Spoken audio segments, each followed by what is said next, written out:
to the motherfucking relay. We're covering today's top boxing news.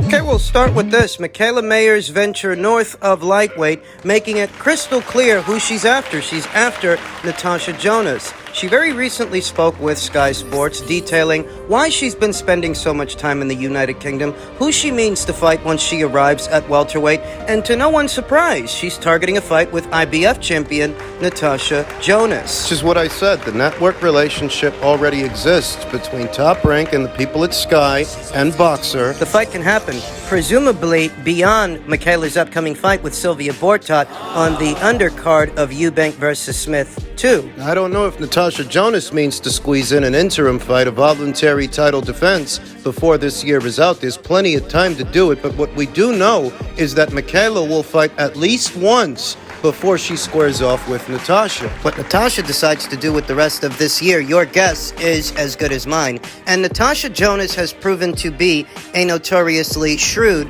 businesswoman. She is. Not afraid to walk away from the table. Offers to fight Katie Taylor or Terry Harper for a second time. She didn't like the circumstances, didn't like the money. All of that talk about facing Clarissa Shields at junior middleweight, that fizzled out. Natasha Jonas is not afraid to do what's right for her, even if it gets her criticized. And Mikaela needs to have that in mind as she approaches negotiations for a potential Natasha Jonas fight, because Mikaela needs a belt. Mikaela's going to beat Sylvia Bortot. I have no doubts. Beyond that, as she approaches negotiations with Natasha Jonas, she needs to have that in mind, that she needs to get her hands on a belt. She needs to become a two-time two-division champion. What's a fight between Mikaela and Natasha look like? Well, Mikaela's got some advantages and Natasha has others. Mikaela, the orthodox fighter, to Natasha Jonas, who is the southpaw. Punch for punch, I'd say that Natasha Jonas is the noticeably bigger puncher of the two, but Mikaela seems more durable to me. She does. I'd say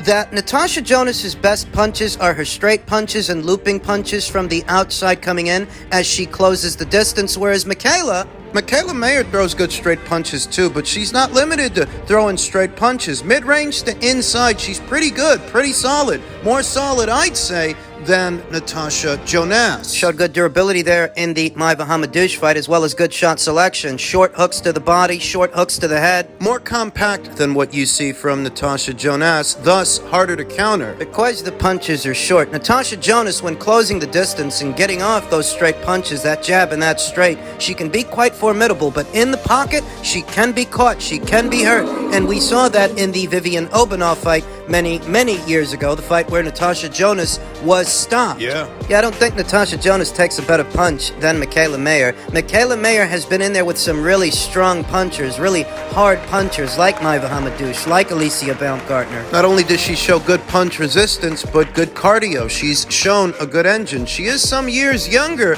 than Natasha Jonas. Mikaela Mayer is 33 years old, 6 years younger than Natasha Jonas, who's 39, and she's not getting any younger. It's 39-year-old legs. Don't misunderstand me. Natasha Jonas looks fucking fantastic, but at 39 years old, those legs aren't what they used to be. And you tack on that, Mikaela Mayer will have a height advantage over Natasha Jonas, somewhat of a reach advantage. There's a noticeable discrepancy in size between Mikaela and Natasha ahead of what was the Alicia Baumgartner fight.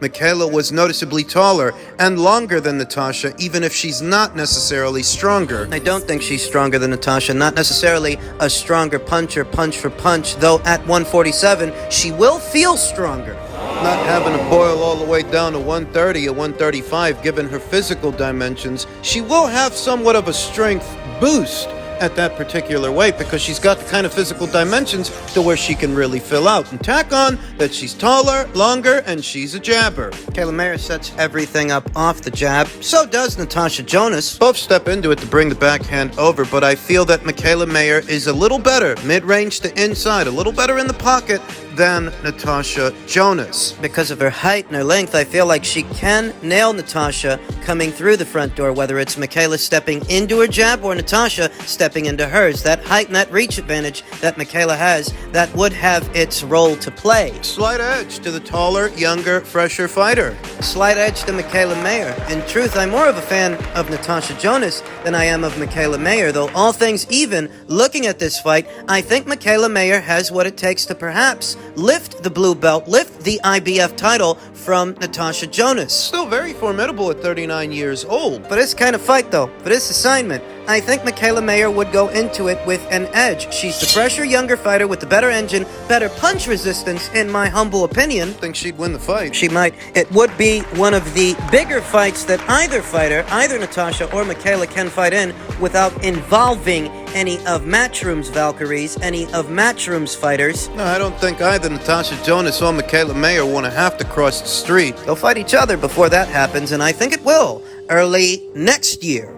In men's super lightweight news, on the eve of what's supposed to be Devin Haney's super lightweight debut, he says he doesn't view Teofimo Lopez as the top guy at 140 pounds. The ongoing domestic rivalry between them, there's really no reason to slight Teofimo as being the number one super lightweight in the world because He's not just WBO champion, you know. He's the WBO, Ring Magazine, and Lineal super lightweight champion. He's the man to beat. he's the guy, though not according to Devin Haney. Devin Haney says, I can't say he's the guy. Haney told KO Artist Sports during a recent interview he's probably the most popular at 140 pounds. Ironically enough, the 24-year-old took the very spot that Lopez left behind when he moved up in weight. With a win over George Kambosos Jr., Haney became an undisputed champion at 135, although he did stick around to defend his 4 titles against Vasyl Lomachenko. It appears as though Haney will be following Lopez up to 140. Presently, negotiations are still ongoing between Haney and Prograis, with just a few more details to iron out. The two will likely square off later on this year. So what he's saying is that Teofimo Lopez ain't the guy at 140,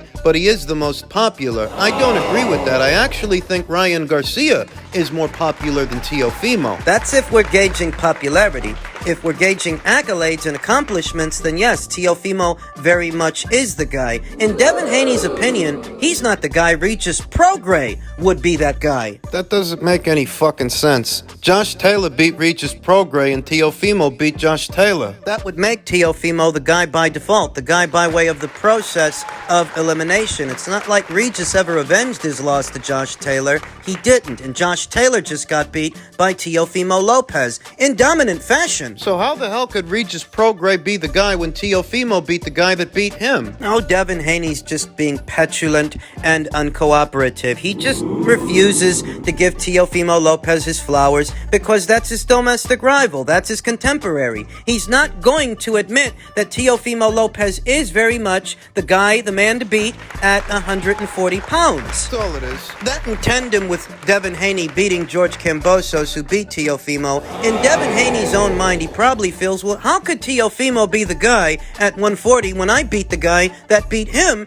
at 135 and I beat him 2 times? This is getting confusing. Devin is supposed to be in talks to face Regis Prograis later on this year. Regis Prograis, who stated, if the Haney fight doesn't happen next, then I'm going to fight Adrian Broner in November or December in Houston, and after that, a big unification fight with Matias Ortillo in New York or Vegas. What's his fixation with fighting Adrian Broner? Adrian Broner's career is so obviously over. He very recently inked a pact with Don King after jumping ship from Black Prime and after having jumped ship from the PBC before that. Adrian Broner's career is in disarray, if you even want to call it a career. In his very last fight, he decisioned a lawyer that moonlights as a boxer. He couldn't even put that guy away. Couldn't knock him out. He left the PBC only to jump into bed with Black Prime. Then he jumps out of bed with Black Prime and jumps into bed with Don King. That Don King still has fighters signing to him in this day and age. Well, Broner was desperate. I don't know why Regis wants to fight this guy so bad. He's been pursuing him for at least 2, maybe 3 years now. I remember in 2020, during the shutdown, when Regis Prograis was still with the PBC quite briefly, He went over there looking for a fight with Adrian Broner, and he couldn't get it. Adrian Broner didn't want to go through with it. so it never materialized. Regis then leaves the PBC, jumps into bed with Triller, has an Ivan Redkach fight there, stays in limbo for a while, fights Jose Zepeda as the main event of a Marv Nation show, and more recently, he inked a pact with Matchroom, a 3-fight deal. Why is he still talking about a Broner fight? That's not a money fight. That's not a cash fight. But Broner's gonna want a lot of cash just to do it. Adrian Broner, who was made 2 separate offers by Eddie Hearn to come over to their side of things and take on his golden goose at welterweight, Conor Benn. Adrian Broner rejected the both of those offers. He was still with the PBC at that time. And what that communicates to me is that if you want Adrian Broner to fight a halfway decent fighter, a fighter with a pulse, let alone a champion, he's going to ask you for a lot of money. He's going to ask you for a lot of money, and so is Regis Prograis, making the expenses to do the fight, the operational costs, likely well in excess of what the fight is worth. You think Adrian Broner is going to fight somebody like Regis Prograis for peanuts on a dollar? And Regis, you think he's going to let you lowball him? They would both. They would jointly want a lot of money to do that fight. And the only way to get it to them without pouring money down the drain would be to put it on pay-per-view, hoping that the rest of the money comes from me and you. But there is no demand to see Adrian Broner versus Regis Prograis, so it's a fight that's more trouble than it's worth for whoever tries to put it together. I don't know why Regis is still talking about this guy. Subriel Matias and Teofimo Lopez are better targets for bigger fights. There is more of a grassroots, palpable demand for Regis to fight those fighters than Adrian Broner. Whatever Adrian was going to do in the sport of boxing, he must have done it already because his career seems all but over. Regis has already had his first fight of his 3-fight deal with Matchroom. His next fight, which could be the Devin Haney fight, that would be his second. If he makes it through that fight and remains WBC super lightweight champion, he's eyeing a fight with either IBF champion Subriel Matias, who's supposed to be in action very soon, or Teofimo Lopez, reigning WBO champion. As it pertains to Teofimo Lopez, Bob Arum says Teofimo Lopez's next opponent could be either Jose Ramirez or Arnold Barboza. Arnold Barboza, who's said to have left Top Rank and is shopping himself around. I think he had a meeting with the people over there at Golden Boy Promotions. I talked to Teofimo. He's got to get his head into it. We want him to definitely fight this year, maybe on Heisman night, and the logical opponents would be either Jose Ramirez or Arnold Barboza, and we'll see which one makes the most sense. Both Jose Ramirez and Arnold Barboza are managed by Rick Merrigan, though only one of these fighters is reported to have left Top Rank, and that's Arnold Barboza, who very recently had a meeting with the people over there at Golden Boy Promotions. Teofimo hasn't wanted to give that guy the time of day, at least not in the past. I don't know if he'll change his mind, though fiscally, a fight with Jose Ramirez might make a little bit more sense because Jose is known to draw a bit. At least in his own neck of the woods, the Mexican contingent that supports him. Jose Ramirez is known to draw a bit more than Arnold Barboza, I'd say. So if you're Teofimo Lopez, a fight with Jose might make more sense than a fight with Arnold. Barboza called me yesterday with his father for me to make that fight. I would assume that I can make it. I wouldn't say he being Arnold Barboza, is back into the Top Rank fold. Again, there is no animosity. When somebody's contract runs out, it's like any sport. He's a free agent. He looks for the best deal possible.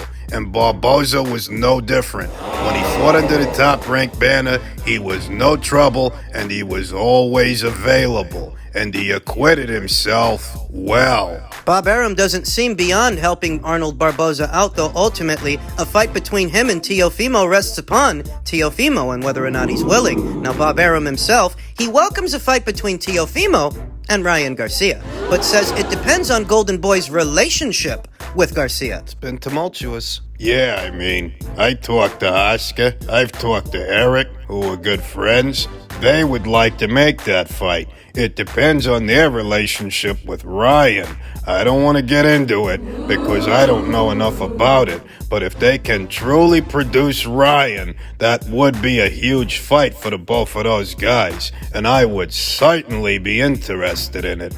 Co-promotion with Golden Boy is something we've done very often. Making it to a Ryan Garcia fight, a Ryan Garcia showdown, and everything that Ryan has going on really is contingent upon Teofimo making it through his next fight. And with Teofimo, you never know which version of him you're going to get. I happen to think that even though Jose Ramirez is more accomplished than Arnold Barboza, for Teofimo, that would actually be an easier fight. You know, Jose, he's been campaigning as a super lightweight forever. I don't imagine that weight has gotten easier to make over time. And when you think about his aggressive approach, That plays right into Teofimo's hands because he's a counterpuncher. If you get aggressive with him and try to stand in front of him, he's going to make you pay for it. That's what he did to Josh. the surefire way to make Teofimo look bad ain't to take the fight to him. It's to lay off and stay behind your jab, move around. Jose don't do that. Arnold does. So even if Jose Ramirez is more accomplished than Arnold Barboza, stylistically, he's more beatable. The Teofimo he is. I think if Teo is right mentally,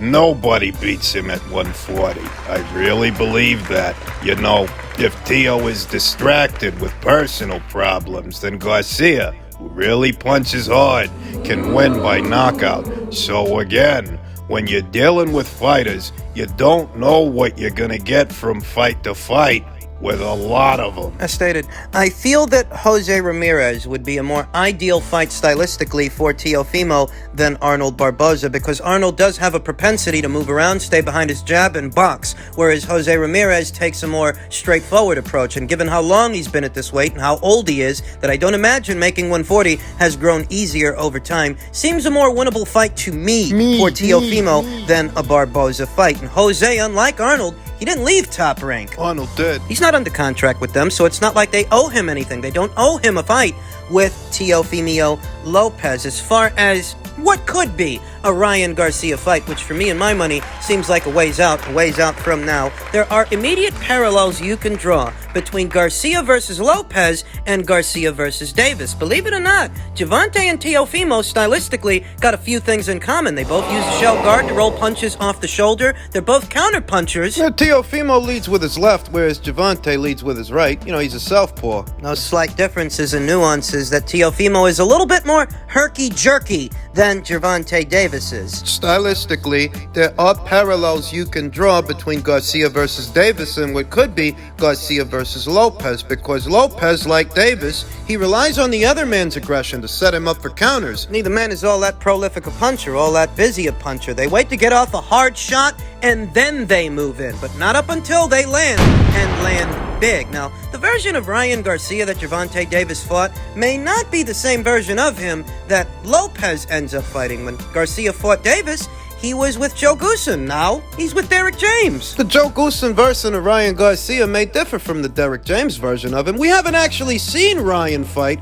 under Derek James's tutelage. I'm assuming that we will later on this year against some opponent that has yet to be announced. But in any event, those are things you want to think about ahead of what could be a Lopez fight many, many months down the line from now, that Ryan may be a somewhat more improved and seasoned fighter when he shares the ring with Teofimo. He might. But Teofimo gets the edge.